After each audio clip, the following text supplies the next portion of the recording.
नमस्कार मु मनोरमा महांती आईएमडी भुवनेश्वर पूरा ओडिशा राज्य वेदर रिपोर्टिंग करुच्ची।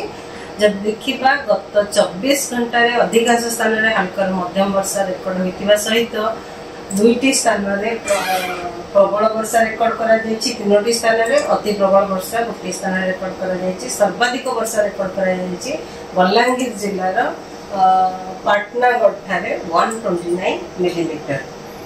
वर्तमान जो उत्तर पश्चिम बंगोपसागर ऊपर थिबा स्पष्ट चिन्हित लघुचाप क्षेत्रटी आज सकाल 8टा समय उत्तर पश्चिम बंगोपसागर एवं उत्तर ओडिशा उपकूल उपरे अवस्थित अछि। यह सहित जड़ित घूर्णिबलयटी समुद्र पतन ठारू 7.6 किलोमीटर उच्चता पर्यंत व्यापी एवं उच्चता सहित दक्षिण पश्चिम दिग को ढली रही। आगामी 24 घंटा मध्य सिस्टम टी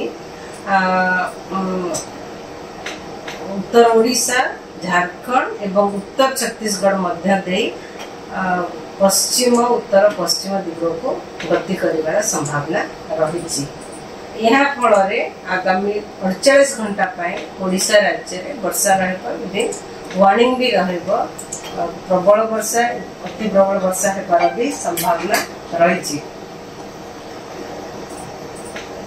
आगामी 24 घंटा मध्य पूरा राज्य में अधिकांश स्थान में हल्का मध्यम वर्षा हल्का मध्यम वर्षा होबार संभावना रही। सहित गोटे किंबा दुईटा स्थान में प्रबल अति प्रबल वर्षा होबार संभावना रही, जमीक कटक खोर्धा पुरी और जगतसिंहपुर जिला एवं यह सहित प्रबल वर्षा गोटे किंबा दुईटा स्थान में होबार संभावना रही, जमीक मयूरभंज केवंझर बालेश्वर सुंदरगढ़ भद्रक जाजपुर केन्द्रापड़ा ढेंकानाल अनुगुल बौद्ध कंधमाल नयागढ़ गंजाम गजपति कोरापुट और मालकानगिरी जिले में। अब जो देखा काली अनेक स्थान में हल्का मध्यम वर्षा होबार संभावना रही राज्यर सहित प्रबल वर्षा गोटे कि दुईटा स्थान में होबार संभावना रही, जमीक सुंदरगढ़ झारसुगुड़ा संबलपुर। यह सहित वर्षा सहित गोटे कि दुईटा स्थान में बिजुली घड़घड़ी सहित झटका पवन 30 ରୁ 40 किलोमीटर पर रही संभावना रही जिलार गोटे कि दुईटा स्थान। देखिए 5 तारीख किछि स्थान में हल्का मध्यम वर्षा होबार संभावना रही उत्तर ओडिशा और दक्षिण ओडिशा गोटे कि दुईटा स्थान में हल्का मध्यम वर्षा होबार संभावना रही।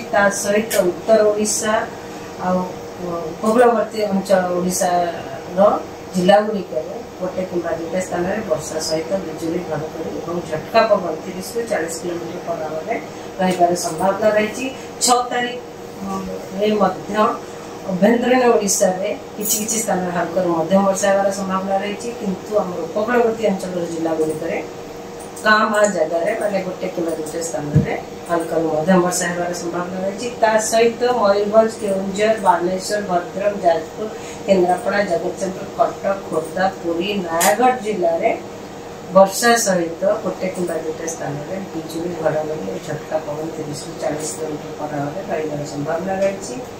7 तारीख उत्तर ओडिशा किसी स्थान में हल्का मध्यम वर्षा रही संभावना रही, किंतु दक्षिण ओडिशा कहाँ जगह हल्का मध्यम वर्षा होबार संभावना रही। सहित मयूरभंज केवंझर बालेश्वर भद्रक जाजपुर केन्द्रापड़ा कटक जगतसिंहपुर खोर्धा पुरी नयागढ़ जिले में गोटे कि दुईटा स्थान में वर्षा सहित बिजुली घड़घड़ी झटका पवन 30 ରୁ 40 किलोमीटर पर रही संभावना रही। 8 तारीख और 9 तारीख किसी स्थान में हल्का मध्यम वर्षा रही संभावना रही राज्य में सहित वार्निंग किसी दि जाए।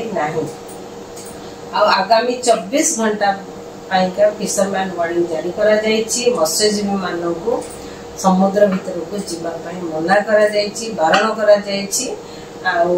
कारण समुद्र अशांत रहा। वर्षा सहित पवन गति 40 ରୁ 50 किलोमीटर पर गस्टिंग टू 60 किलोमीटर पर होबार संभावना रही।